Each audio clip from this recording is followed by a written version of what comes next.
Quick follow-up here to some of the other news stories I put out about Larian Studios. Just wanted to highlight that this past year, Baldur's Gate 3 made more than $650 million, which, as it turns out, is close to double the number two earner, Hogwarts Legacy.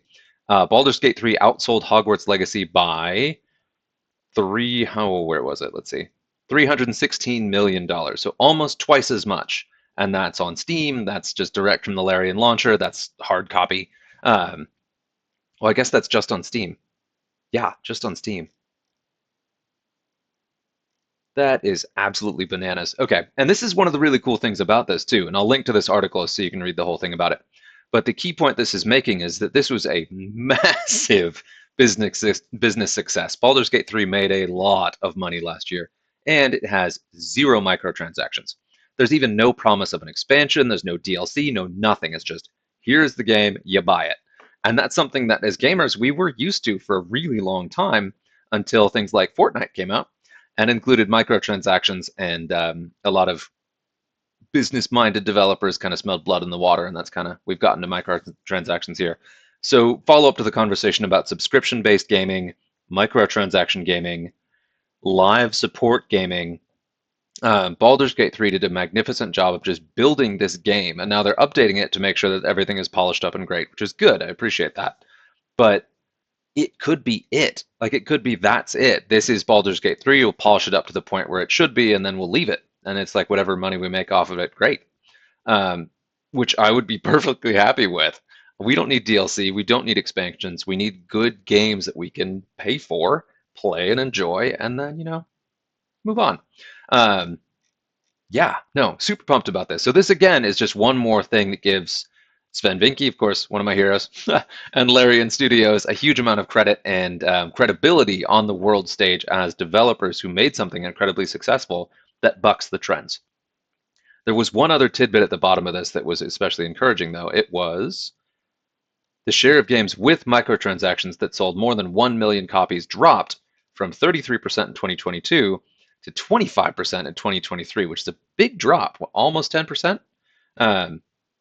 Yeah, that's really good. And that many top games tended to be more high quality premium games.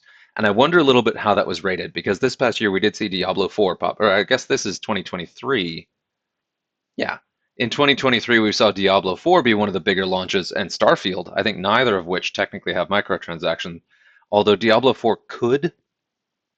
And one of my biggest beasts with Diablo 4 is I got through the story, and that was the thing I was really there for. I enjoyed the game, I enjoyed the benefit of that, or I enjoyed just the ambiance, the tone, like the gameplay was good. I really enjoyed how it was made.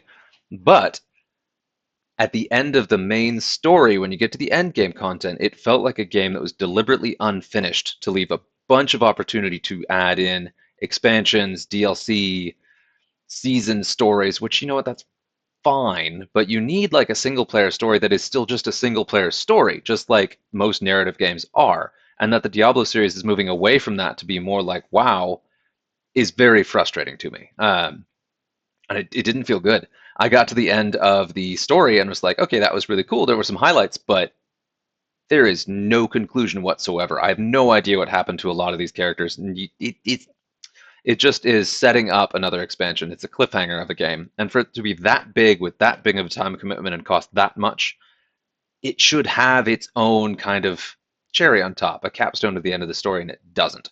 That is one of the things that stands out really dramatically in contrast between Baldur's Gate 3 and Diablo 4. Just that Baldur's Gate 3 is a complete product. It's not a piece of something you have to keep buying to finish. It's just the thing, and I love that. Anyway, I could rant all night, but I'll keep it at that. And this is a really exciting thing. So, cool. Good on you, Larian. I am glad that your hard work has been rewarded with financial success and, of course, that credibility on the world stage. Keep it up.